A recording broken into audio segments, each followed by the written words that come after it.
falar, pode Gravação falar. iniciada. Não, presidente, eu apenas alertar isso, que a patrona já estava na sala. Ok. Então, dando continuidade à nossa sessão, na parte da manhã do dia 1º de setembro, vamos começar com o processo do item da pauta número 2, recorrente à Fazenda Nacional, interessada em Corpa, ou a patrona já está na sala, para fazer o acompanhamento, não é isso, doutora? Tá, a sustentação oral está no vídeo e a relatora vai iniciar a leitura do relatório e eu vou compartilhar o vídeo no YouTube, ok? E a senhora, tranquilo, ok? Doutora Viviane, a senhora está com a palavra. Bom dia a todos, bom dia, patrona.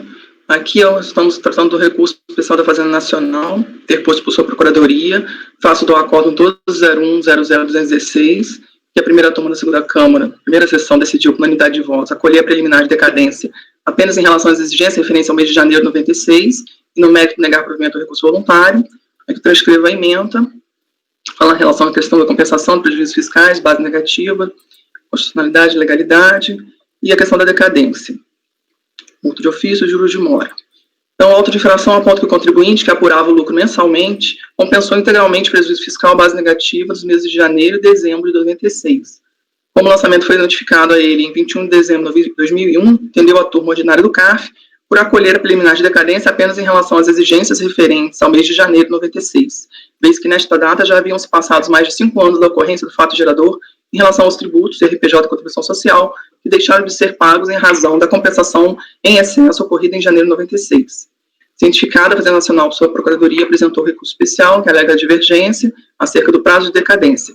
Apresentou os paradigmas do acórdão de 301-00253, destacando que, não tendo havido pagamento antecipado de todas as rubricas lançadas pela fiscalização, há que se observar o disposto no artigo 173, inciso 1 do CTN, e o acórdão da Câmara Superior 0203-2002, que trata de decadência, lançamento por homologação, se não existir autolançamento homologado, o direito da Fazenda ao lançamento de contribuição para o PIS decai em 5 anos, contado no primeiro dia do exercício seguinte, aquele que o lançamento poderia ter sido efetuado, decadência termo inicial, artigo 731 do CTN, ao se referir ao primeiro dia do exercício seguinte, está se referindo ao exercício financeiro que coincide com o ano civil e não o primeiro dia do mês seguinte da ocorrência do fato gerador. Então, o presidente da Câmara competente deu seguimento ao recurso, deu despacho de admissibilidade, o contribuinte apresentou contra-razões, alegando, em síntese, que o recurso apresentado não merece acolhida, estariam presentes as condições para interposição, alega a Procuradoria que a contagem do prazo teria início a partir do primeiro dia do exercício seguinte, aquele que o lançamento poderia ter sido efetuado, consoante o disposto no artigo 731 do CTN, entendida a expressão exercício como sinônimo de ano civil, essa declaração está evada de erros, não pode sobrepor-se ao sólido entendimento judicial produzido pelo CAF, fundada na doutrina, considera também o regimento, alega que determina o artigo 63, parágrafo 2º do regimento de 2009, então pede não preenchimento das condições que não seja emitido o recurso. Concomitantemente, o contribuinte também apresentou recurso especial à Câmara Superior quanto à parte da decisão que negou o provimento do recurso voluntário, sustentando a possibilidade de aproveitamento em percentual superior a 30% dos montantes apurados relativos ao prejuízo fiscal, base de cálculo negativo da apuração do lucro real. Porém, em 24 de dezembro de 2013, o contribuinte apresentou petição de folhas tais, declarando a existência dos recursos e renunciando à discussão dos débitos objeto do presente processo, que relaciona, tanto na esfera administrativa como na judicial, para sua inclusão no parcelamento instituído pela Lei 12.865 de 2013. O processo foi encaminhado à unidade de origem para as providências devidas, retornando em seguida para o prosseguimento na análise do recurso especial da PGFN interposto nos autos. Mas este é o relatório. Ok, o compartilhamento agora da sustentação oral. Excelentíssimo senhor presidente, conselheiros da primeira turma da Câmara Superior de Recursos Fiscais, excelentíssima senhora conselheira Viviane Vidal Wagner, falo pelo item 8 da pauta do dia 7 de julho de 2020, 9 horas da manhã, em Corpo Empreendimentos e Participações. Na qualidade de contrarrazoante ao recurso da Procuradoria-Geral da Fazenda Nacional, cumpre pontuar as razões que impedem o seu conhecimento e impõem o seu não provimento. Falo também por encorpa na qualidade de recorrente de parte de quanto foi decidido pelo acordo proferido pela primeira turma ordinária da segunda Câmara da primeira sessão de julgamento. São duas as questões de fundo postas ao julgamento, sendo a primeira a decadência e a segunda, a possibilidade de compensação de prejuízo fiscal em montante excedente ao limite de 30% do lucro líquido ajustado e da base de cálculo negativa da contribuição social, nos casos de encerramento das atividades da pessoa jurídica, conforme o permissivo legal expresso nos artigos 15 e 16 da Lei 9.065 de 95. O segundo tópico atine também ao fato gerador do imposto de renda e da contribuição social sobre o lucro líquido. Com relação ao primeiro tema, decadência, o acórdão recorrido reconheceu que esta teria ocorrido em relação ao período de apuração de janeiro de 1996, diante do fato de que a pessoa jurídica estava submetida à sistemática de apuração do lucro real e que a ciência do lançamento ocorreu em dezembro de 2001, portanto 5 anos e 11 meses após a data da ocorrência do fato gerador. O recurso especial da Procuradoria insurge-se contra este entendimento, alegando em síntese que a contagem do prazo decadencial deveria ser aquela do artigo 1731 do CTN e que a expressão exercício deve ser entendida como ano civil. Com relação a este tema, apresenta 2 acórdãos como paradigmas, que tratam especificamente da regra da contagem do artigo 1731 do CTN, nos casos de ausência de lançamento e de ausência de pagamento antecipado. O primeiro acórdão invocado como paradigma diz respeito a contribuições previdenciárias, pelo que, na ausência de analogia entre as circunstâncias fáticas e na ausência de analogia entre as matérias postas sob discussão, não pode ser aceito diante do disposto no parágrafo 6º do artigo 67 do Regimento Interno do CARF. É assente na jurisprudência que é necessária a demonstração clara da divergência, mormente quando o acórdão apontado como paradigma trata de matéria de fundo diversa daquela objeto do acórdão recorrente, de tributos diferentes, de arcabouços legais distintos, de formas de apuração distintos e de formas de lançamento diferentes. A respeito do posicionamento trazido nos acórdãos apontados como paradigmas, diga-se ainda que a artificial vinculação entre a falta de pagamento antecipado e a regra de contagem do prazo decadencial prevista no artigo 1731 do CTN não é regra geral isenta de isenções. Mencione-se, em primeiro lugar, que existem inúmeras hipóteses em que o autolançamento não vem acompanhado da necessidade de realização de pagamento, dentre as quais menciona-se aquelas previstas no artigo 175 do CTN, que são a isenção e a anistia. Para além dessas, existem também as hipóteses de postergação, de compensação e de diferimento. Assim, a despeito da formalização de obrigações acessórias, fiscais e contábeis, não surge a obrigação de efetuar o recolhimento do tributo. Em segundo lugar, considere-se que a dispensa legalmente qualificada do pagamento não tem o condão de alterar a sistemática de apuração dos tributos, mantendo-se intacta a aplicabilidade do disposto no artigo 150, parágrafo 4º do CTN. Nesse sentido, o acórdão da Câmara Superior de Recursos Fiscais, número 0103464, que determina que a ausência de pagamento do tributo, em razão da compensação da base de cálculo negativa, apurada em períodos base anteriores, não caracteriza o contribuinte como omisso e não desloca a regra do prazo decadencial para o artigo 173 do CTN. Em terceiro lugar, tenha-se presente que, ainda que fosse, e não é, aplicável o artigo 173.1 do CTN, ainda assim, a decadência já teria alcançado o período de apuração janeiro de 96, uma vez que a apuração do lucro mensal implica em lançamentos mensais e recolhimentos mensais. Isto é, os fatos geradores ocorrem a cada último dia útil de cada mês, e não somente em 31 de dezembro do ano calendário. A afirmação da Procuradoria, no sentido de que a expressão exercício, utilizada no referido dispositivo, deveria ser entendida como ano civil, também não merece acolhida, Tal afirmação ignora e procura afastar e negar as várias formas de apuração do lucro mensal, trimestral, anual, além de implicitamente afirmar que todos os fatos geradores ocorreriam apenas em 31 de dezembro de cada ano calendário. Seria absurdo entender que apurado e formalizado o lançamento com periodicidade mensal, em janeiro de 96, a Receita Federal fosse obrigada a quedar-se inerte por 11 longos meses, aguardando o desfecho do ano civil, enquanto o lançamento já estava formalizado, o quantum lebeatur apurado e o vencimento determinado.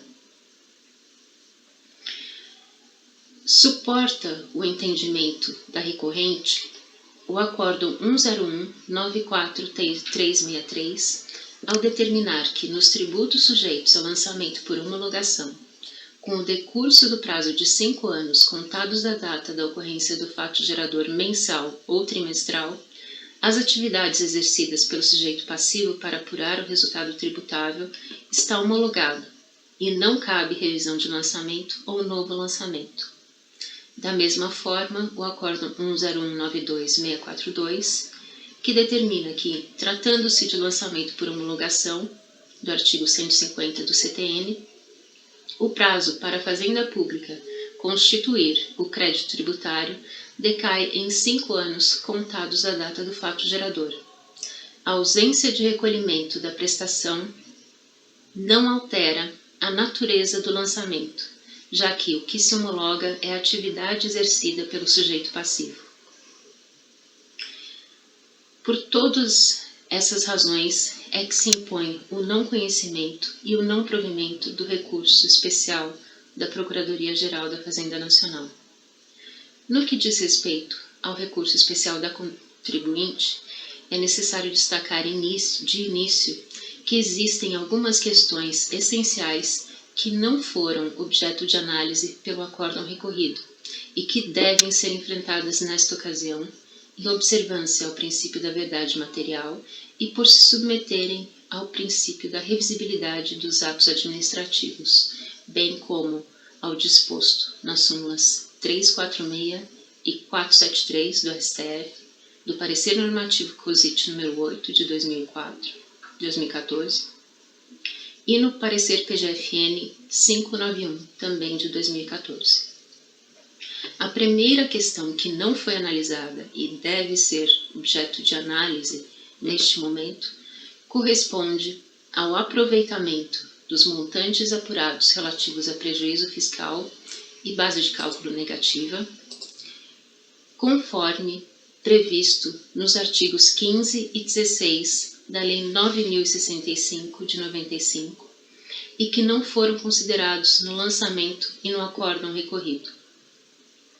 A segunda questão corresponde à duplicidade de incidência que está configurada nos seguintes fatos. O valor de R$ 675.841,37 foi tributado duplamente. Este valor corresponde à correção monetária do estoque diferido e lançado no LALUR no ano de 96, quando da realização, e é o único suporte da compensação do prejuízo. A primeira incidência sobre este valor foi integral e ocorreu em ação fiscal anterior, no ano de 1997, que tributou a insuficiência da correção monetária de imóveis em estoque relativa aos anos 93 e 94. A segunda incidência tomou parte desse valor, no montante de R$ 662.529,70, correspondente à compensação de prejuízo com o valor de R$ 675.841,37, este de correção monetária do estoque diferido.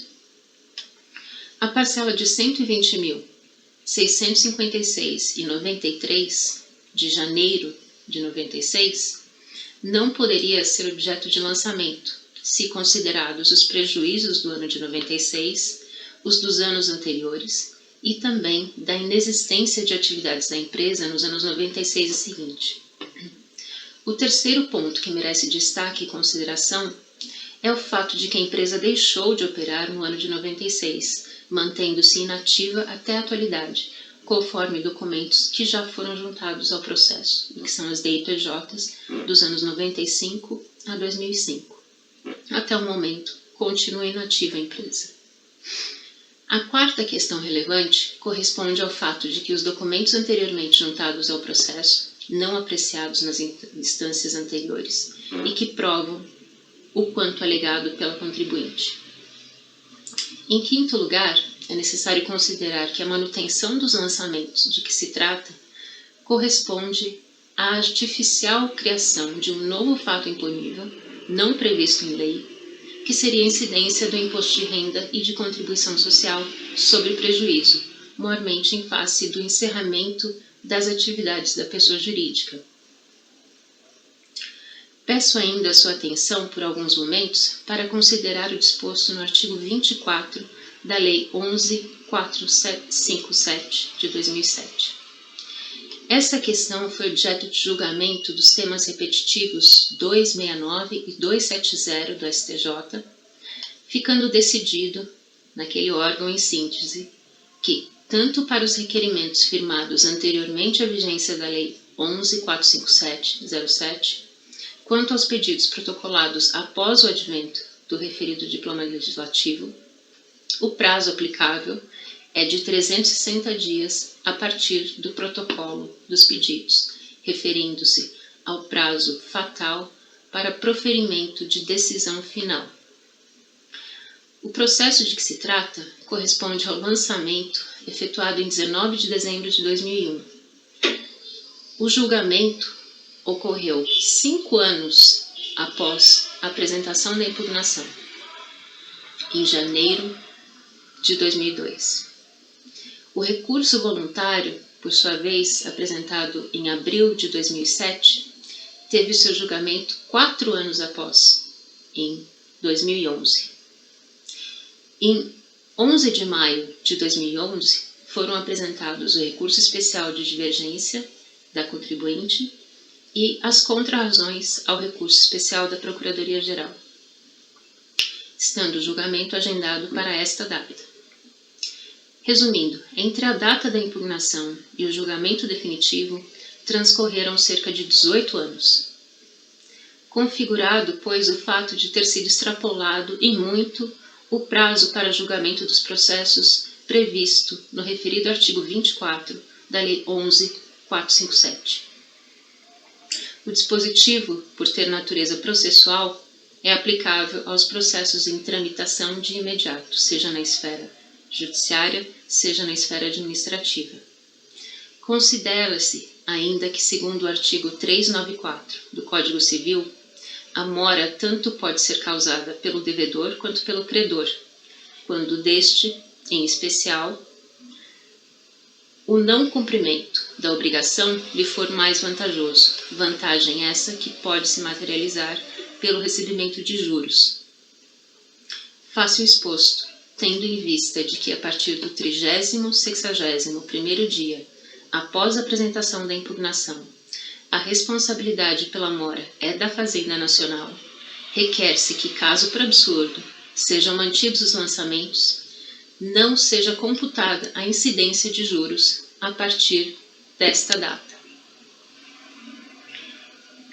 Diante de todo o exposto, é que se requer o não acolhimento e o não provimento do recurso especial da Procuradoria-Geral da Fazenda Nacional e que seja acolhido e dado provimento ao recurso especial da hora requerente, em corpo, ou, alternativamente, sejam anuladas as decisões anteriores no que diz respeito às questões que não foram analisadas, não foram julgadas e que devem ser objeto de apreciação por se tratarem de questões essenciais do mérito.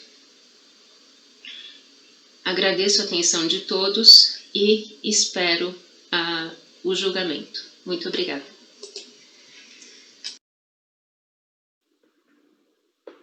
Doutora Viviane, a senhora está com a palavra para proferir seu voto. Ok. Então, aqui, como coloquei no relatório, trata-se, então, do recurso da Fazenda Nacional, que é a competência da Câmara Superior, né, apreciar os recursos que contra decisões que derem interpretação divergente entre as câmaras. E eu trouxe aqui preliminarmente uma questão que foi trazida na sessão anterior, que esse processo entrou em pauta, né, que é a questão do pedido de desistência, apresentado pelo contribuinte, tá, folhas 2.294 a 2.301, e tem um despacho que ele seguiu. Então, a gente levantou a questão de dever ser verificado o efetivo alcance da desistência. Foi feita análise, mais detalhamento, a partir das considerações dos colegas na sessão anterior, porque trouxe a reprodução do pedido que ele apresenta a desistência total dos recursos interpostos nos autos. Mas, analisando mais detidamente, nós verificamos que os débitos realmente colocados, parcelados, né, objetos de acordo com a Lei 12.865 de 2013, foram apenas os débitos objetos, então, do recurso do contribuinte, e não os débitos objetos do recurso da Fazenda. Então, vou fazer a leitura aqui para ficar bem claro para os senhores o que a gente está analisando. Então, o pedido traz aqui: apresenta a Vossa Senhoria a desistência total dos recursos interpostos nos autos do processo em epígrafe e renuncia ao direito de continuar discutindo os valores objeto da desistência nos âmbitos judicial e administrativo, requerendo tenham esses efeitos apenas e tão somente após o efetivo deferimento da opção pelo parcelamento e a consolidação pacífica dos débitos objetos do mesmo. A seguir, consta a planilha descritiva dos débitos objetos, do auto de infração, do qual se originou o processo em epígrafe, na qual constam os valores originais, atualizados até dezembro de 2013, sem os descontos previstos na legislação, que serão objeto de desistência e inclusão no parcelamento instituído pela Lei 12.865 de 2013. Então, aqui, em relação aos valores assim parcelados, em relação ao processo RPJ, principal 113.942, crescido de multa e juros, e a contribuição social, principal 34.353,39, crescido de multa e juros. Então, o termo de transferência do crédito tributário, de folhas 2.307, informa que em 24 de 3 de 2014 foram transferidos deste para o processo de final de 2014-70 os créditos tributários de RPJ e contribuição social referente aos períodos de apuração de dezembro de 2006, nos montantes respectivos originais de 113.942 e 34.353, conforme o pedido de desistência apresentado pelo contribuinte. O despacho de encaminhamento ao CARF fez consignar: para a correta instrução processual, foram transferidos os débitos passivos de inclusão dos benefícios previstos na Lei 11.941 de 2009, nos moldes da Lei 12.865, artigo 17, para o processo final 2014-70. Assim, em face do recurso especial interposto pela Procuradoria-Geral da Fazenda Nacional ante o Acórdão 12.01.00.216 e das contrarrazões apresentadas pelo contribuinte, encaminho o presente processo à primeira sessão de julgamento do CARF para prosseguimento. Então, verifica-se que o acordo recorrido reconheceu decadência parcialmente apenas em relação aos créditos tributários referentes ao período de janeiro de 96, que foi objeto de recurso especial do PGFN, enquanto o pedido de desistência e a transferências dos respectivos créditos tributários referem-se a outros créditos apurados em dezembro de 96, consoante se observa dos demonstrativos do auto de infração. Aqui eu cito o auto de infração de folhas 121 e seguintes. Cabe lembrar que a decisão era recorrida deu parcial provimento ao recurso voluntário para reconhecer a decadência dos débitos referentes ao período de janeiro de 96, negando o provimento quanto aos débitos apurados no período de dezembro de 96, tendo sido este objeto de recurso especial apresentado pelo contribuinte. Todavia, em razão do pedido de desistência, para fins de aproveitamento dos benefícios previstos na Lei 11.941 de 2009, pedido de folhas 2.294 a 2.301, recurso especial do contribuinte não teve seguimento. O andamento processual, nesse caso, segue o disposto no artigo 78 do anexo 2 do Regimento Interno do CARF, aprovado pela portaria MF 343/2015, abaixo transcrito. Então, o artigo 78 traz, em qualquer fase processual, o recorrente poderá desistir do recurso em tramitação. Destaco aqui o parágrafo 4º, né, que havendo desistência parcial do sujeito passivo, e, ao mesmo tempo, decisão favorável a ele, total ou parcial, com recurso pendente de julgamento, os autos deverão ser encaminhados à unidade de origem para que, depois de apartado, se for o caso, retornem ao CARF para seguimento dos trâmites processuais. Então, no presente caso, conclui-se que incide a hipótese prevista no parágrafo 4º acima, que pese constar a expressão, constar a expressão da existência total na petição juntada aos autos. De fato, fica claro, a partir da análise dos débitos lançados e daqueles relacionados no pedido, que a parcela objeto do recurso especial da PGFN não foi alcançada. Então, assim, deve ser normalmente apreciado o recurso especial da PGFN. O recurso foi admitido pelo presidente da Câmara recorrido, em contra-razões, o contribuinte requer sua não admissão.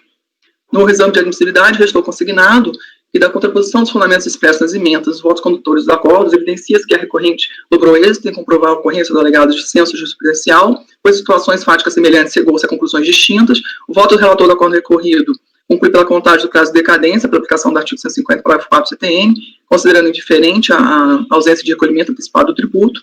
Considera ainda, para fim de aplicação do artigo 173 do CTN, exercício como período de apuração.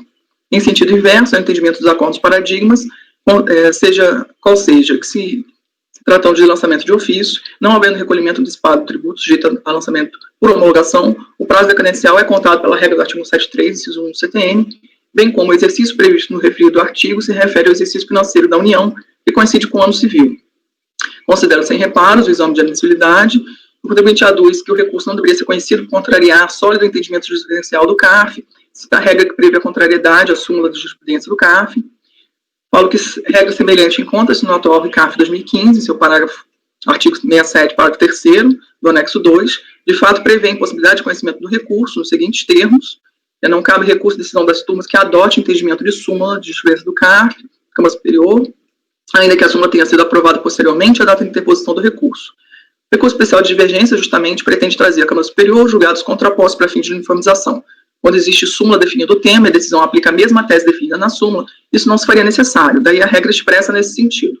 Ocorre que não é este o caso, a tese aplicada na decisão recorrida não é objeto de súmula, neste caso, ainda que houvesse sólido entendimento jurisprudencial à época do ocorrido, como alega o contribuinte, tal situação não se enquadraria na previsão regimental para negar conhecimento ao recurso fazendário. Quanto à divergência apontada, os paradigmas apresentados pela recorrente suportam a tese de que, quanto ao prazo de decadência no lançamento de ofício, a ausência de pagamento atrai a aplicação do artigo 731 do CTN, bem como bem reconhecido no despacho de admissibilidade.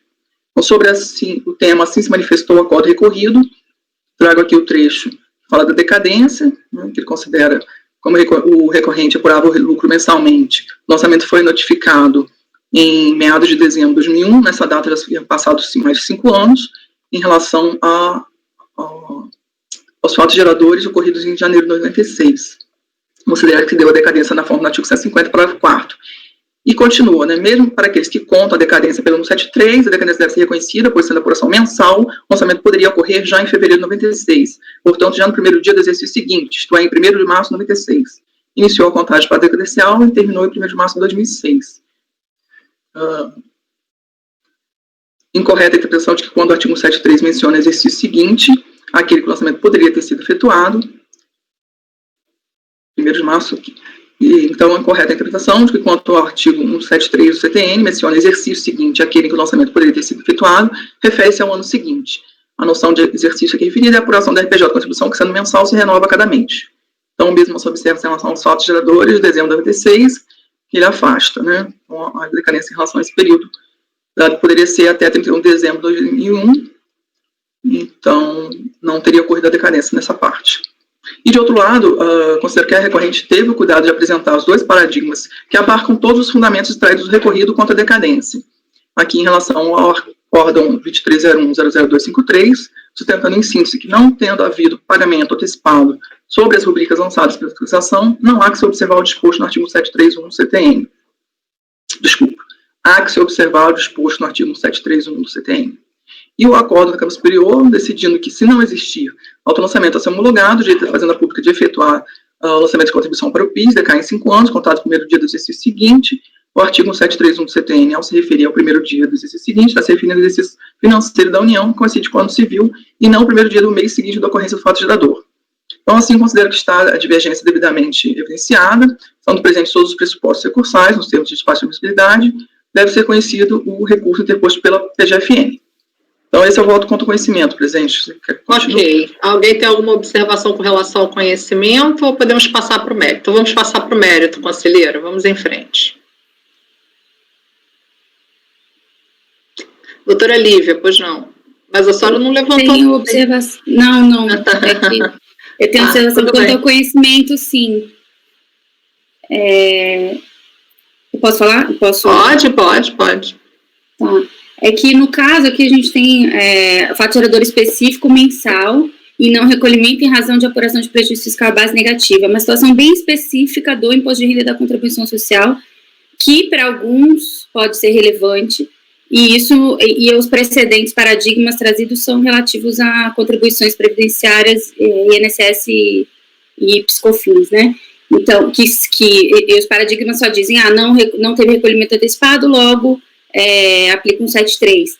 Eu considero que a questão do 173, até está prevista a questão do ano civil versus exercício, está pré-questionada, mas a questão principal, se é 151.73, eu acho que aqui não se aplica, porque a situação dos autos é específica, e eu acho que o paradigma para subir essa questão deveria ter trazido também um caso que houve apuração de prejuízo fiscal à base negativa de imposto de renda e contribuição social, para eu conseguir ver divergência de entendimentos em relação ao tema. Então, eu tenho divergência quanto à admissibilidade.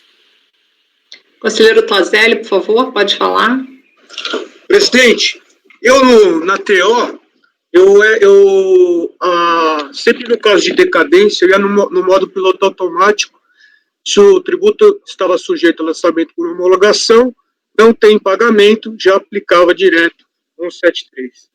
Aqui na Câmara Superior, conhecendo a posição divergente, que pega naquele repetitivo, aquela parte que fala que, ou a despeito da previsão legal, o mesmo inocorre, me fez pensar o que seria essa exceção para aplicar o artigo 150 ou 73 na ausência de pagamento.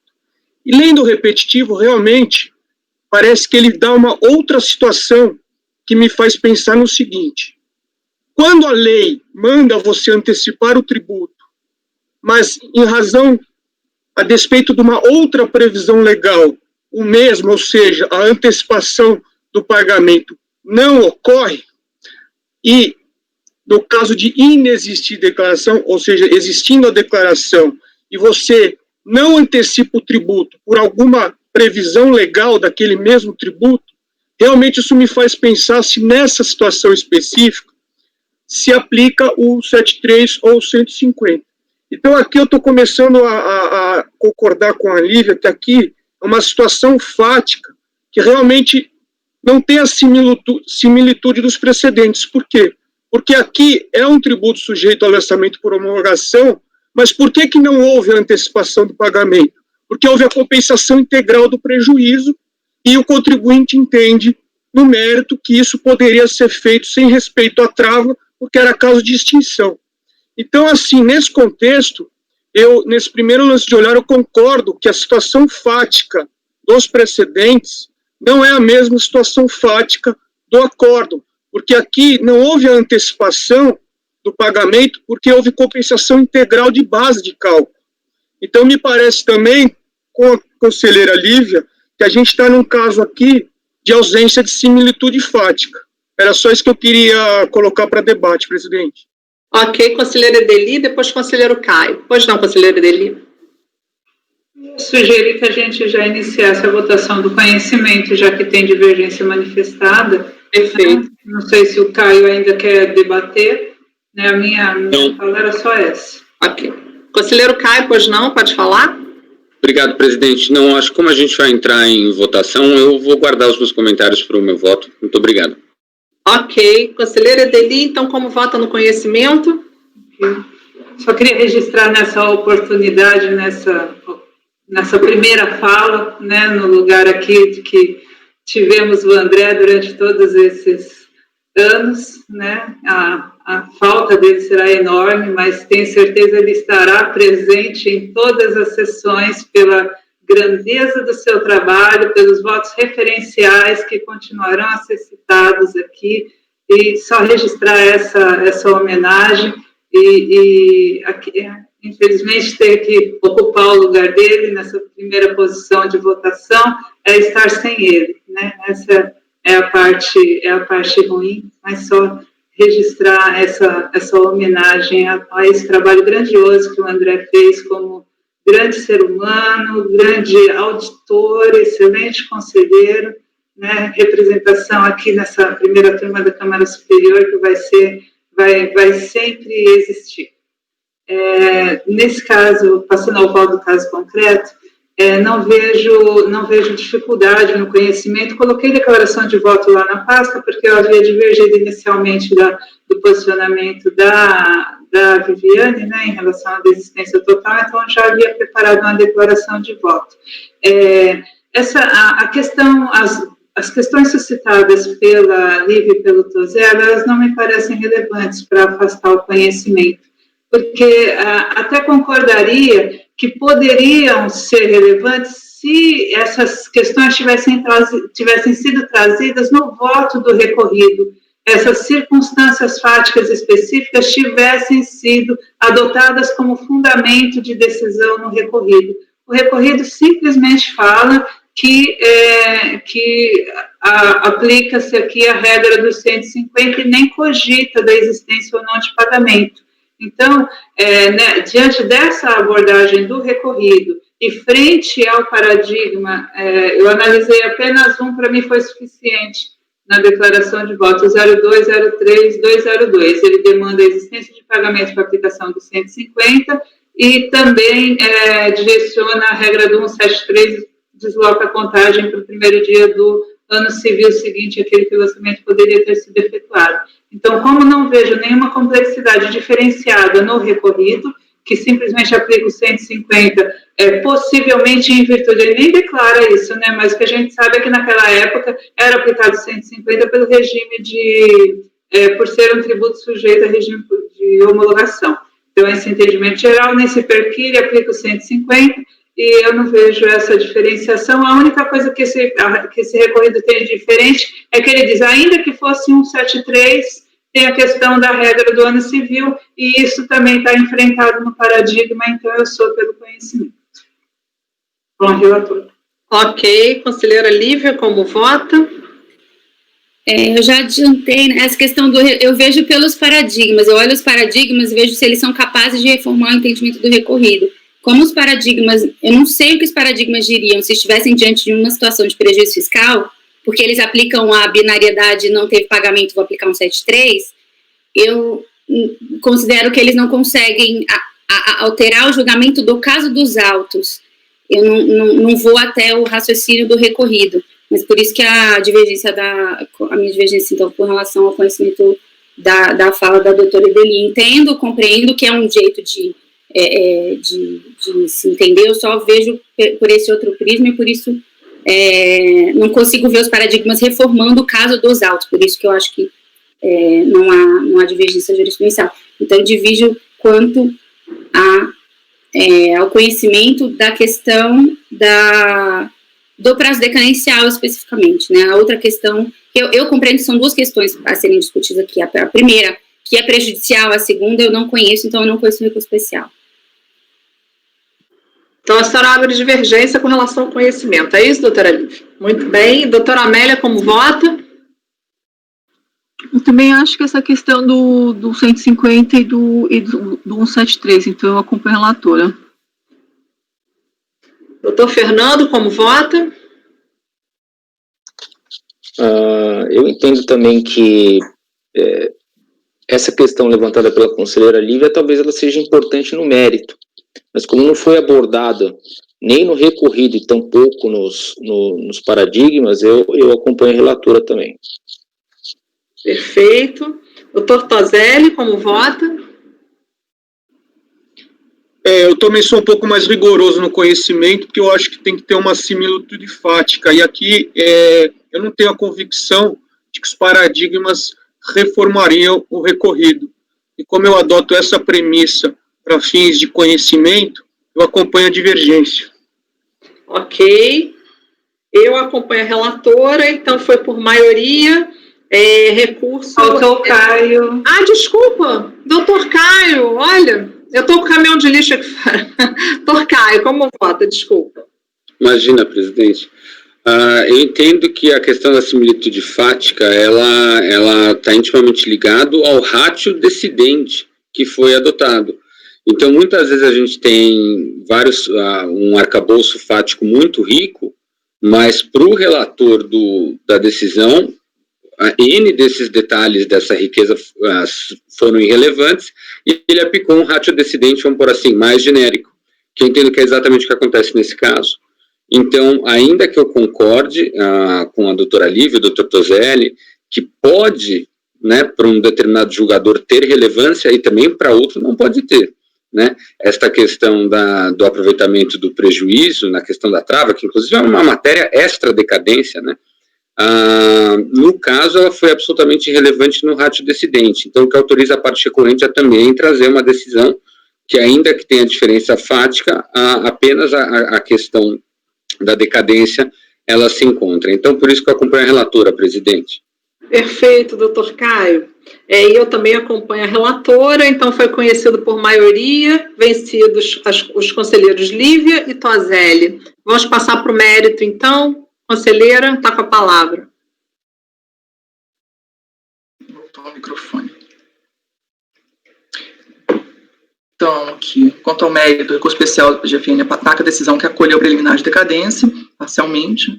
O lançamento observou periodicidade mensal, consoante a legislação vigente à época dos fatos, 96, especial a Lei 8541, 92, que previa a apuração mensal dos resultados da pessoa jurídica submetida ao lucro real, que eu trago a legislação, com a qual o recorrido, então, aplica a regra de decadência a partir do artigo 150, parágrafo 4, CTN, mas ressalva que, além de que se efetuasse a contagem pela regra do artigo 173.1, a parcela referente ao período de apuração no caderno 96 estaria decaída, uma vez que deveria ser considerado o exercício como período de apuração e não o ano civil. Contraditando esse entendimento, a PGFN recorre a esse colegiado. A tese do início da contagem do prazo decadencial encontra-se muito sedimentada nesta turma da primeira Câmara Superior, pela aplicação do artigo 173.1 CTN, nos casos de ausência de pagamento antecipado, considerando que o STJ, apreciando o recurso especial 973.733, analisado sob o prisma de recursos repetitivos, pacificou a questão, conhecimento de todos. Diante disso, que não deve haver dúvida de que a aplicação da contagem para a contagem do prazo decadencial dos tributos sujeitos ao lançamento de promulgação segue o previsto no artigo 731 do CTN, desde que não tenha havido pagamento antecipado de ação, ainda que o valor devido ou que o valor devido não tenha sido declarado. Registra ainda que o artigo 62, parágrafo 2º do anexo 2 do ICAR, determina a aplicação das decisões de mérito definitivas proferidas pelo STJ sobre a sistemática do repetitivo. Então, que, como relatado, o auto de infração aponta que o contribuinte que apurava o lucro mensalmente compensou integralmente o prejuízo fiscal à base negativa nos meses de janeiro e dezembro de 96. Como o lançamento foi notificado a ele em 21 de dezembro de 2001, entendeu a turma ordinária do CARF por acolher a preliminar de decadência apenas em relação às exigências referentes ao mês de janeiro de 96, vez que nesta já haviam sido passados mais de 5 anos da ocorrência do fato gerador em relação aos tributos RPJ de contribuição social, que deixaram de ser pagos em razão da compensação em excesso ocorrida em janeiro de 96, aplicando então a contagem nos termos do artigo 150, parágrafo 4 do CTN. Nesse caso, a aplicação do entendimento consubstanciado na decisão da STJ, pelo meu entendimento, impõe a contagem pelo artigo 731 do CTN, face da ausência de pagamento da declaração de confissão de débito.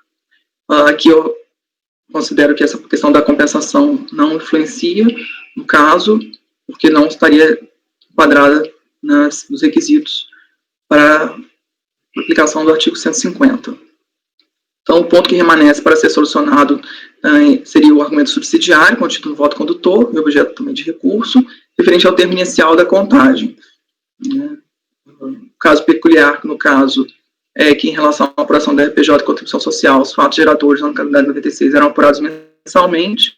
A decisão recorrida considerou que poderia, como o lançamento poderia ocorrer já em fevereiro de 96, portanto, já no primeiro dia do exercício seguinte, isto é, em março de 96, estaria iniciada a contagem, considero que essa questão aqui tem clara similitude com a forma de apuração mensal das contribuições para o PIS, PASEP e COFINS, ou mesmo com a apuração trimestral da RPJ de contribuição social para fins de contagem do prazo decadencial, por serem inferiores ao período anual. Então, consoante o prazo decadencial estabelecido pelo 731 do CTN, o primeiro dia do exercício seguinte é aquele que o lançamento poderia ter sido efetuado, deve coincidir com o primeiro dia do ano calendário seguinte, ao do fato gerador, exceto no caso do fato gerador verificado ao final do ano, quando o prazo para recolhimento do tributo ocorrer no dia 31 de dezembro ou após. Nesse caso, o prazo decadencial fica estendido em mais um ano.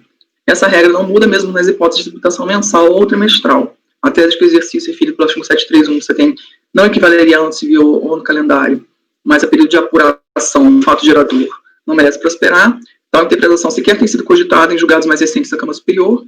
Nesse sentido, a súmula CARF 101 veio considerar consolidar a interpretação a ser dada em casos semelhantes, né, proclamando que na hipótese de aplicação do artigo 731 do CTN, termo inicial do prazo decadencial é o primeiro dia do exercício seguinte, aquele em que o lançamento poderia ter sido efetuado, nos precedentes, e como exemplo de contagem, considerando o exercício seguinte, aquele que o lançamento poderia ter sido realizado, veja que o precedente da súmula COD 9303-002857, julgado em 2014 pela terceira turma da Câmara Superior, analisando o lançamento de PINs referentes aos períodos de apuração mensais de janeiro de 94 a dezembro de 95, assim consignou, definida a questão pela STJ e diante da literalidade do artigo 62A, o regimento cabe dar provimento parcial ao recurso à Fazenda apenas para restaurar o lançamento com respeito ao mês de dezembro de 95, uma vez que, sendo certo que o lançamento somente pode ocorrer após o vencimento do tributo, qual, no caso, ocorre em janeiro de 96, o primeiro dia do exercício seguinte, aquele que já poderia ocorrer o lançamento no texto da lei, é o dia 1º de janeiro de 97, finda-se com isso o prazo entre 31 de dezembro de 2001. No presente caso, como o lançamento se refere ao período de apuração de janeiro de 96, é certo que o lançamento poderia ser efetuado no calendário de 96, logo o primeiro dia do exercício seguinte, aquele em que poderia ser efetuado o lançamento, é o dia 1º de janeiro de 97, contando-se o prazo de 5 anos, isso seria até 31 de dezembro de 2001 para efetuar o lançamento. Como o lançamento foi notificado ao contribuinte em 21 de dezembro de 2001, não há que se falar em decadência, devendo ser reformada a decisão recorrida para restabelecer as autuações de RPJ de contribuição social referentes aos fatos geradores ocorridos em janeiro de 96. E aí considero que o acordo decorrido decidiu as demais questões do recurso voluntário, reconhecendo apenas parcialmente a decadência hora afastada, diante da desistência da parte do recurso do contribuinte, não há necessidade de retorno à turma COR. Acrescentando que, como a patrona fez referência ao artigo da lei 11.454, né, de 2007, questão do prazo para decisão administrativa, só no registro que eu não considero que essa legislação é aplicável ao processo administrativo fiscal, que segue rito próprio. Inclusive, a própria lei é destinada a diversas hipóteses, né, na questão da administração tributária, e ela própria segrega o que é destinado à Receita Federal, o que é para a Procuradoria Nacional, e a partir, então, do artigo 25, que trata do processo administrativo fiscal, inserindo, né, novas hipóteses no decreto 70235. Então, o artigo 24 sequer está mencionado, né, está tratado dentro do capítulo referente ao processo administrativo fiscal, não há hipótese de previsão nesse sentido no nosso ordenamento, que já traz toda a possibilidade do contribuinte recorrer por duas instâncias, né, e mais as instâncias especial. Então, essa hipótese trazida pelo patrono do contribuinte em relação aos 360 dias não se aplica ao caso. Então, o meu voto é no sentido de conhecer e dar provimento ao recurso da PGFN, presidente. Ok, conselheira Edeli, alguma consideração ou podemos partir para a votação? Então, conselheira Edeli, por favor. No mérito eu divirjo, né, da conselheira Viviane, argumentos já conhecidos, mas que eu vou explicitar um pouco mais, não sei se eu já votei com o Fernando essa matéria, né?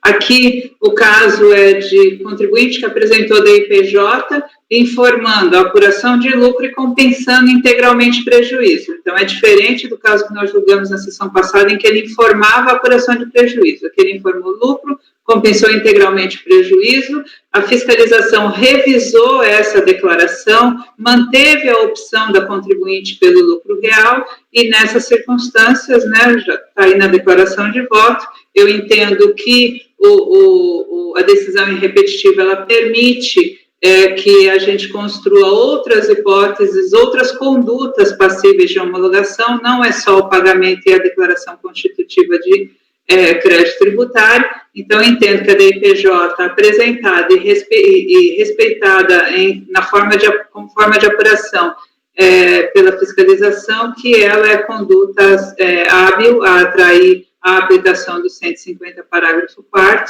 né? Então, o lançamento deveria ter sido feito até 31 de janeiro de 2001, e por isso ele está decaído em relação a janeiro de 96.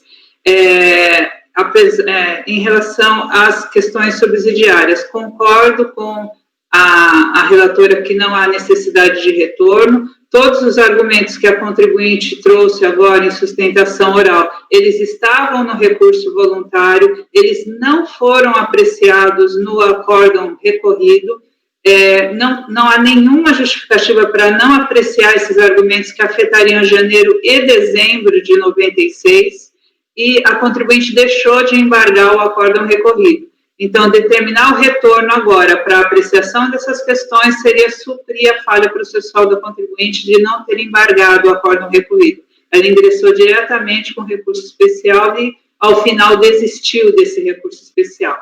Então, ela perdeu, ela já encerrou no contencioso administrativo qualquer discussão desse tipo.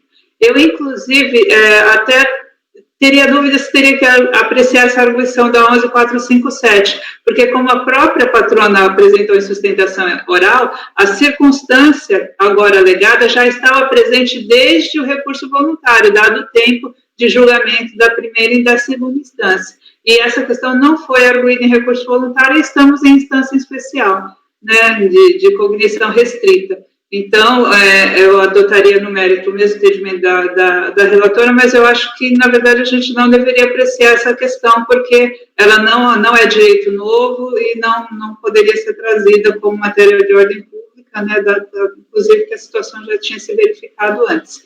Então, eu nego provimento ao recurso da Fazenda, mas vencida, eu concordo que não cabe retorno e no caso aí também não apreciação da matéria da sustentação oral. Ok, conselheira Lívia, como vota? Eu acompanho a doutora Adeli em todas as ponderações, posição conhecida, e quanto ao retorno também concordo. Ok, conselheira Amélia. Com a doutora Adeli. Ok. Conselheira Amélia, como vota? Eu também já tenho acompanhado a posição da doutora Adeli, então acompanho a divergência. Ok, conselheiro Fernando, como vota? Presidente,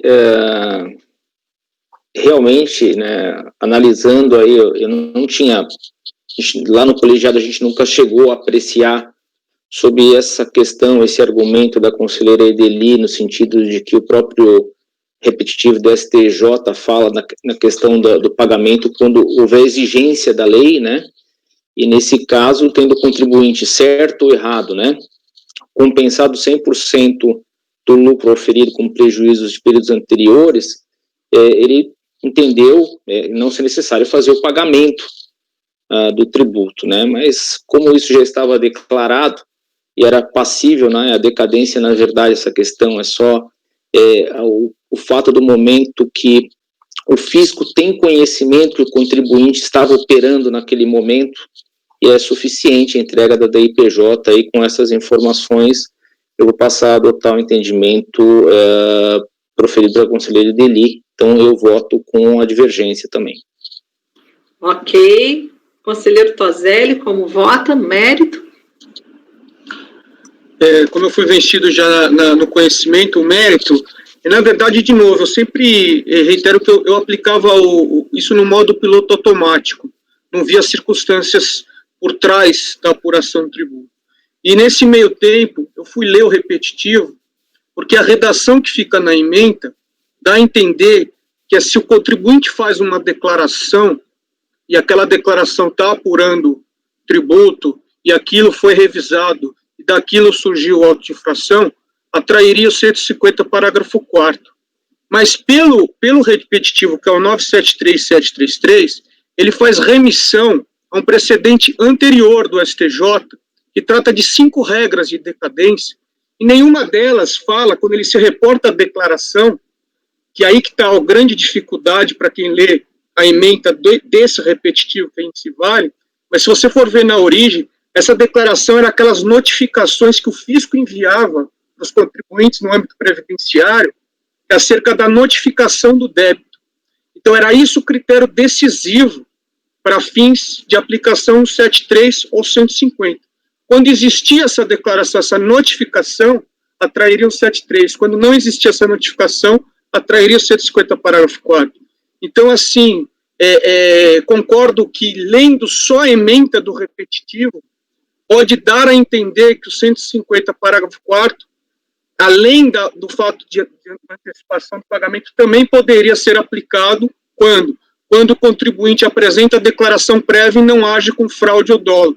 Mas de uma análise mais atenta da origem disso, aquelas 5 regras da decadência, que até eles fazem menção à doutrina do Dr. Eurico, me parece que não é o caso de DIPJ, não é o caso de um lançamento do contribuinte. Era aquele procedimento anterior que o fisco notificava o contribuinte acerca da existência do débito.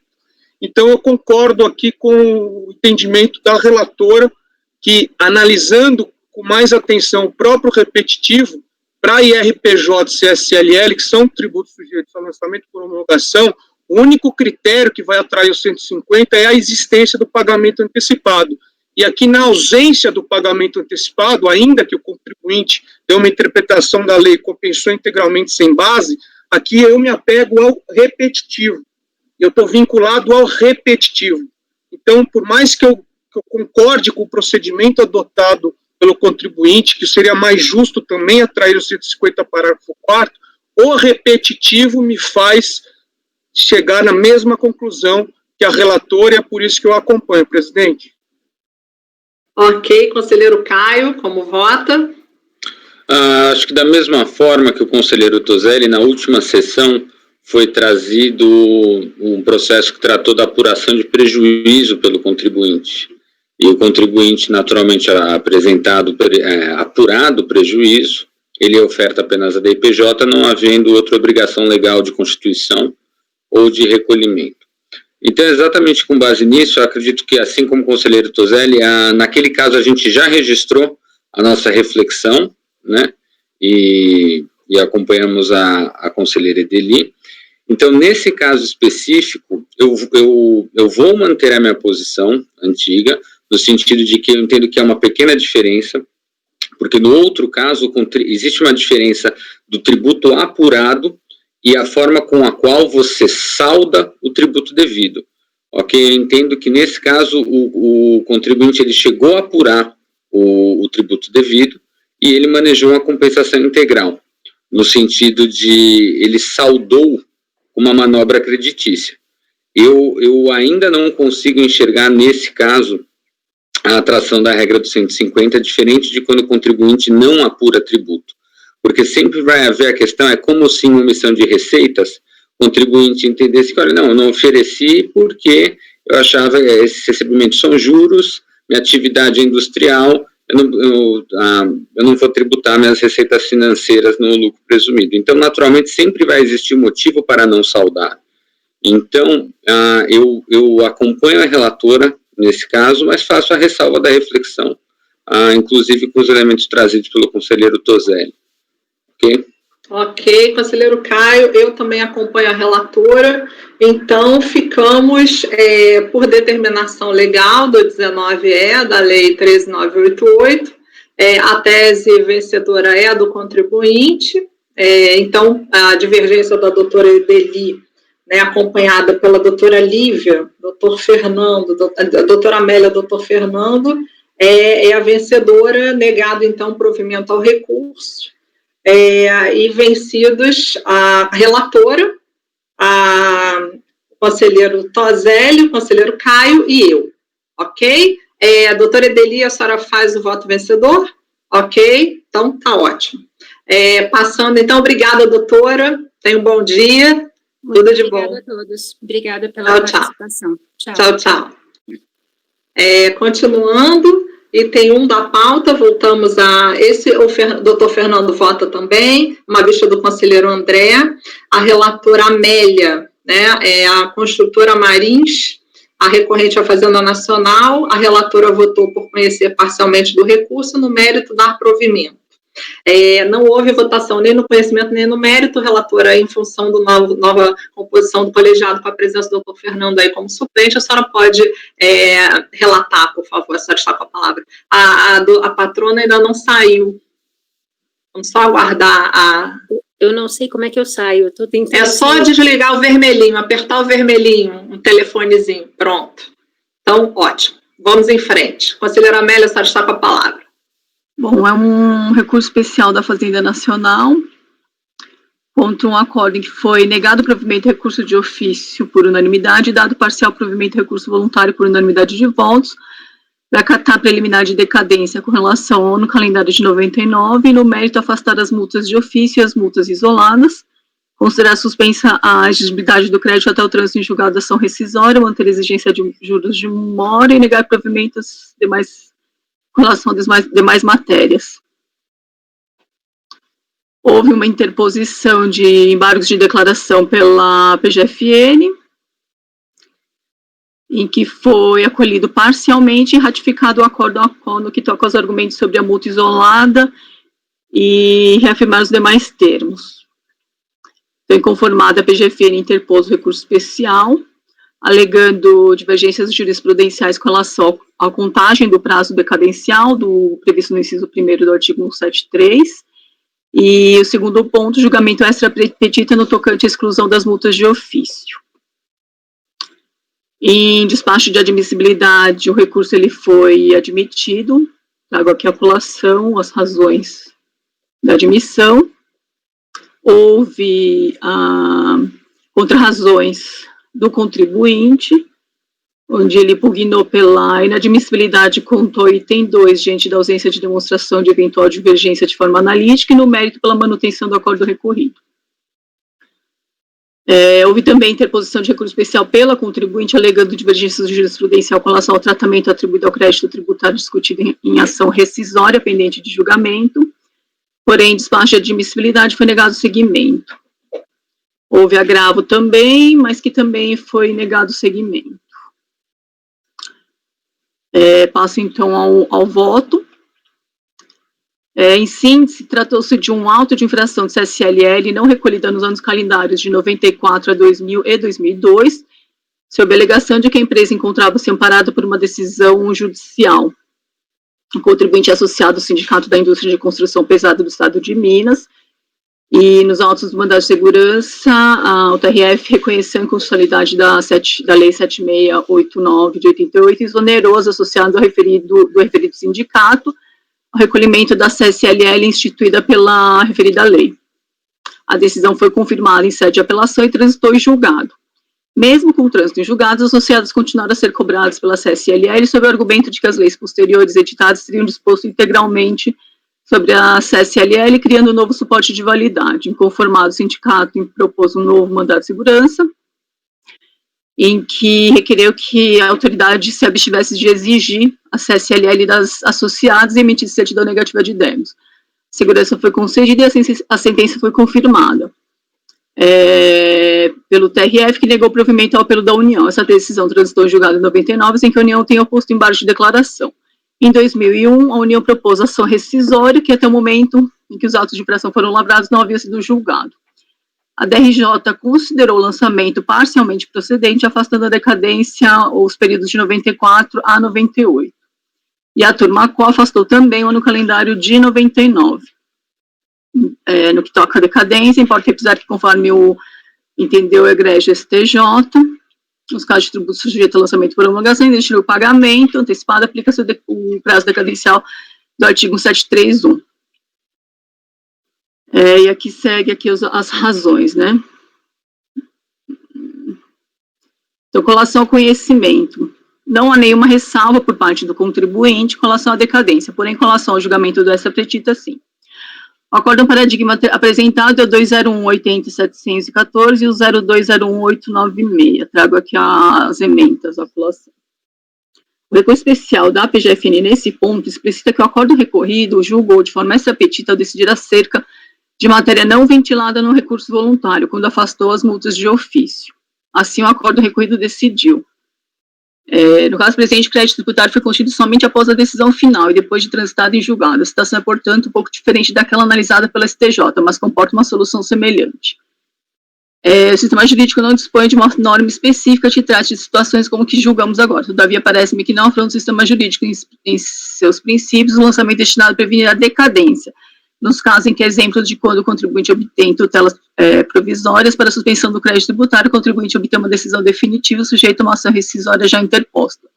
Com efeito, a noção da União, nesse caso, representaria a perda definitiva do direito de constituir o crédito tributário, mesmo na hipótese em que a decisão passada em julgado fosse modificado. Nessa hipótese, mesmo com uma decisão que anula anteriormente tomada, restituindo as partes ao mesmo estado em que se encontravam antes, o efeito seria da definitiva perda do direito à cobrança do tributo, por fim julgado devido pelo decurso do prazo para efetivação do lançamento. Se o judiciário chega ao ponto de afirmar que determinada decisão transitada julgado possui vícios que justificam sua anulação, não se poderia esperar que sua decisão impedisse a fazenda de constituir seu crédito, sob pena de vê-lo perecer pelo decurso do prazo.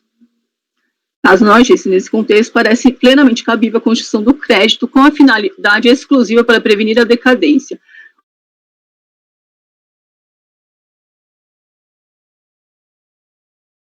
Acho que a conselheira Amélia congelou, tá cinza. Tainá, você pode interromper a gravação? Ah, voltou, não precisa não. Conselheira Amélia, a senhora está me ouvindo? Não. Aonde a senhora parou? Porque a senhora continuou lendo, né? Continuei. A senhora está... Eu estou um pouco perdida aqui. A senhora estava no conhecimento? Congelou de novo. Melhor a senhora sair e voltar. Peraí. Ah, voltou. Sou eu que estou travando? Tá cinza. Sua conexão. Onde que eu parei, então? Bom, vamos lá. A senhora estava no âmbito do conhecimento, né? Está relatando o conhecimento, né? Isso. Então, a senhora pode fazer um apanhado geral aqui, porque realmente aqui, acho que a senhora já estava quase terminando o conhecimento. Eu estava lendo trechos do acórdão recorrido. Isso. Tá. Ok. Então, o entendimento do acórdão recorrido ele foi retificado em acórdão de embargos, né? Ou seja, em ambos os acórdãos paradigmas apresentados, a situação fática é diversa. No primeiro, ele tratou da decadência e dos juros de mora. Embora a matéria tenha sido julgada, nada havia no seu recurso. Então, com coincidência, ele decidiu aqui com relação aos juros de mora, resta saber se seria questão que poderia ser apreciada de ofício. Embora a matéria tenha sido julgada, não fazia ela parte do recurso, tendo o acórdão embargado julgado de forma extrapetida, contrariando as disposições do decreto. No outro, houve a anulação de um lançamento, em razão de um vício que não havia sido apontado pelo contribuinte da forma que lhe foi concedido. Em que pese ambas serem casos de decisões extra-petita, não são na forma do caso aqui em análise, em que numa situação muito peculiar ocorre o lançamento quando o contribuinte possuía uma decisão transitada e julgado que impedia a União de exigir contribuição social diante da inconstitucionalidade da norma 7689. E, em razão de uma ação rescisória em andamento, houve o respectivo lançamento, e o acórdão recorrido não entende ser impossível o lançamento, mas de forma diversa o lançamento é possível, porém sem inclusão de multa. Assim, entende que este item não merece, entendo que esse item não merece ser conhecido diante da ausência de similitude fática. Com relação à decadência, entendo que o paradigma apresentado e admitido demonstra divergência. Então, eu adoto as razões de admissibilidade para conhecimento do recurso especial nesse item. Aqui faltou a conclusão, né? Então, é de conhecimento parcial. Ok. Alguém tem alguma consideração com conhecimento ou podemos passar para o mérito? Eu tenho. Tá, pode falar, conselheira Edeli. Eu já vou ao voto, né? Já que então vamos fazer a votação do conhecimento em virtude da consideração. Eu coloquei a declaração de voto na pasta, né? Como esse processo sai em vista, eu fiz a análise do conhecimento. Perfeito. Em relação ao primeiro ponto da contagem do prazo decadencial, concordo com a relatora no sentido de conhecer. Agora, em relação à segunda matéria, que é o julgamento extra-petita, também à primeira vista eu tive alguma dúvida, mas entrando mais no detalhe dos dois casos, né, a abordagem é longa porque a gente precisa construir a decisão com a integração dos embargos, né, então a declaração de voto ela ficou bem longa. Desculpa, a Lívia está congelada agora? A Lívia está cinza. Conselheira Lívia, melhor a senhora sair. A senhora está me ouvindo? Saiu. Tá, vamos aguardar então o retorno da conselheira.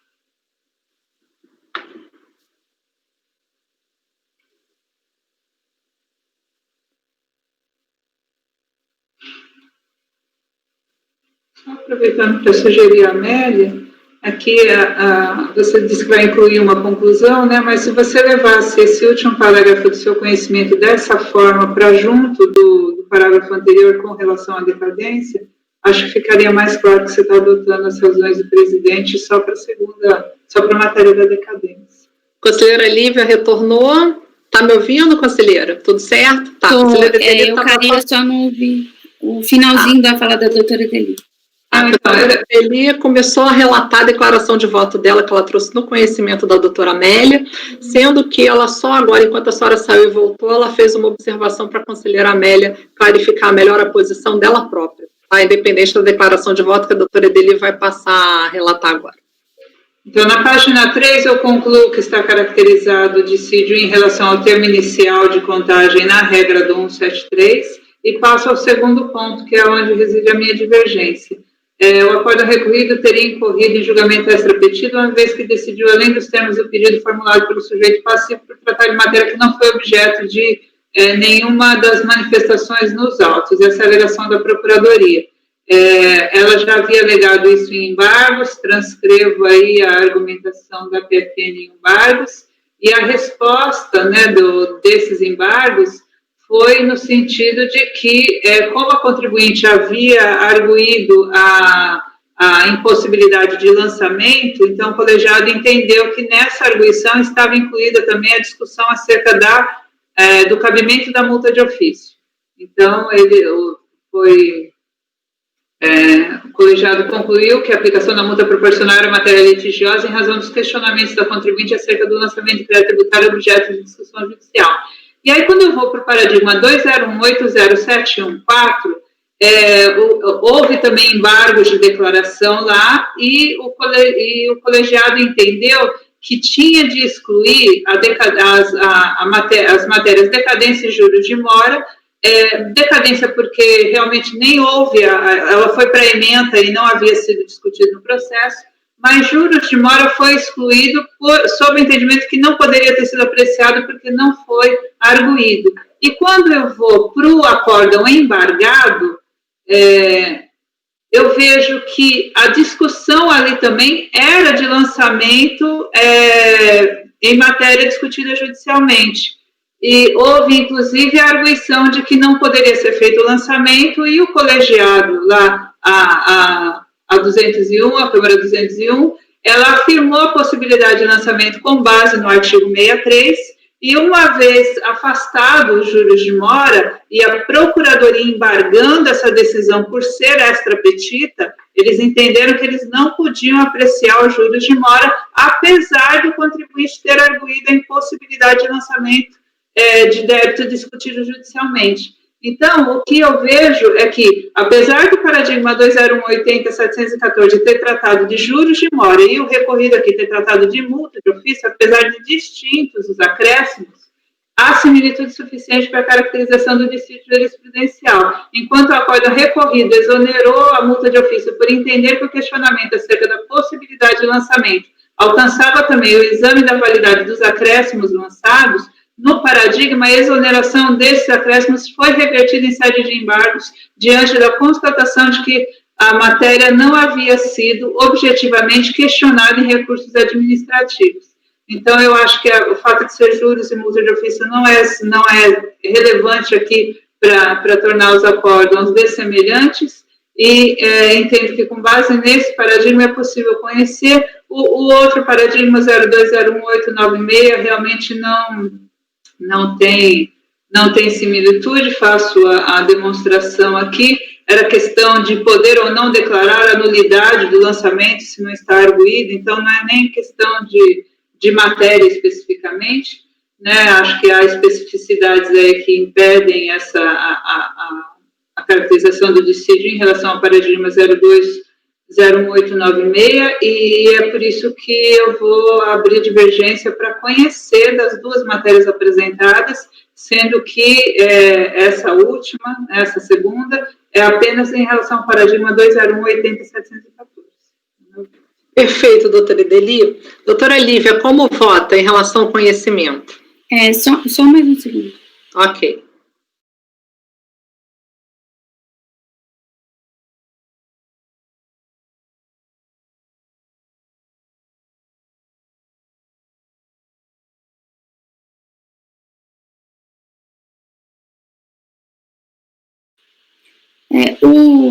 O recorrido, se eu olhar o racional do recorrido, ele não está admitindo que se trata de uma decisão, que ele está fazendo uma decisão extra-petita, né? Ele entende que estava no questionamento do contribuinte aquilo que ele estava decidindo. Correto? Tá. Só mais um segundo.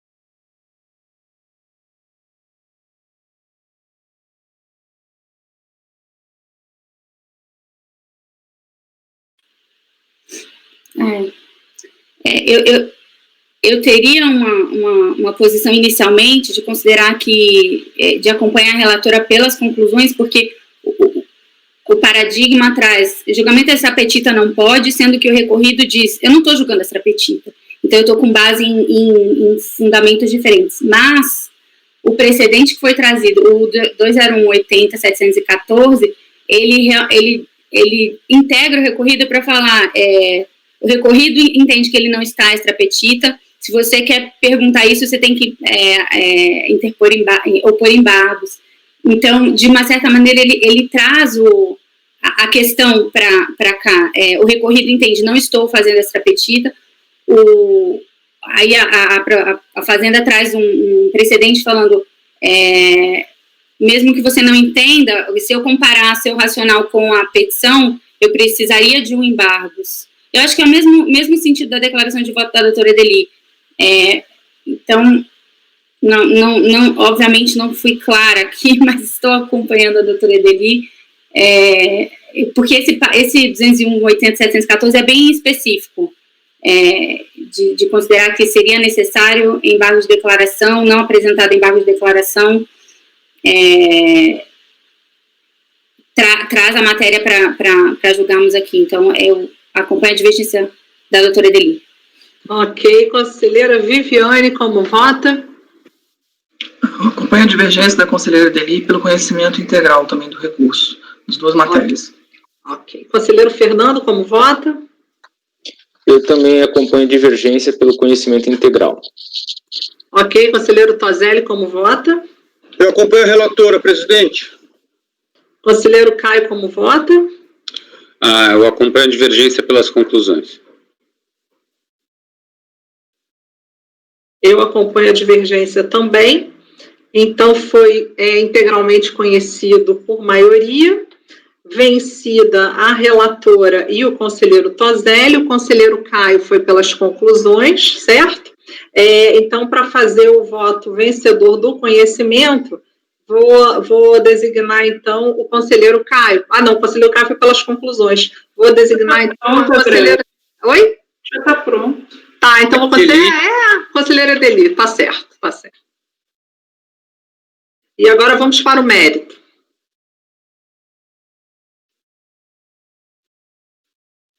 Com relação ao mérito, primeiro, com relação à questão da decadência, essa linha do voto do que jogamos anteriormente, né?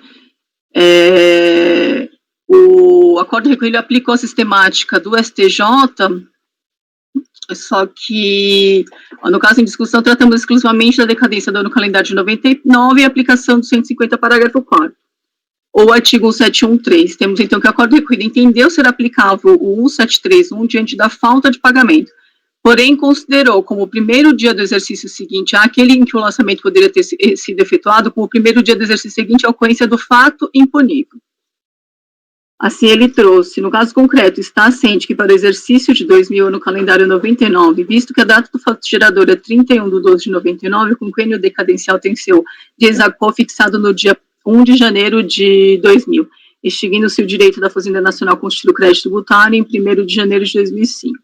Logo, extinto o direito da Fazenda Nacional constituir o crédito tributário em 1 de 2005. E uma vez que a essência do lançamento se deu em 11 de fevereiro de 2005, foi conhecida a decadência dos créditos relativos ao ano calendário de 1999. Nesse ponto, entendo que o primeiro dia seria o dia 1º de janeiro de 2001, extinguindo-se o direito em 1º de janeiro de 2006. Porém, esse relatório tem seguido entendimento no que tange não somente a prova do pagamento, que também é a declaração prévia do débito e o exercício da atividade em que a lei atribui ao sujeito passivo. Então, trago aqui a colação, trechos do voto da doutora Edeli, né? Nessa linha de entendimento, verificou que o contribuinte transmitia a DIPJ, conforme se verifica de folhas 47, em que se observa que apurou base negativa de CSLL. Inclusive, a base de cálculo é a mesma apurada pelo fiscal, as folhas 33. Então, entendo ser aplicável o artigo 150, parágrafo 4º, nessa linha, o início da contagem do prazo decadencial se dá em 1º de janeiro de 2000. Findando em 1º de janeiro de 2005, tendo a ciência ocorrido em 11/2, extinto o direito da Fazenda Nacional em constituir o crédito tributário. Então, mantém o acordo recorrido, porém com a aplicação do artigo 150, parágrafo 4º. E aí, com relação ao... Posso passar ao segundo item? Pode.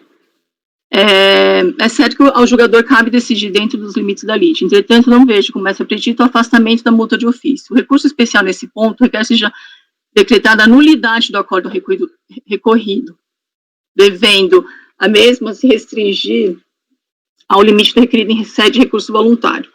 O contribuinte esse recurso pedir a nulidade do lançamento, tendo em vista a coisa julgada material, ou então o cancelamento do lançamento.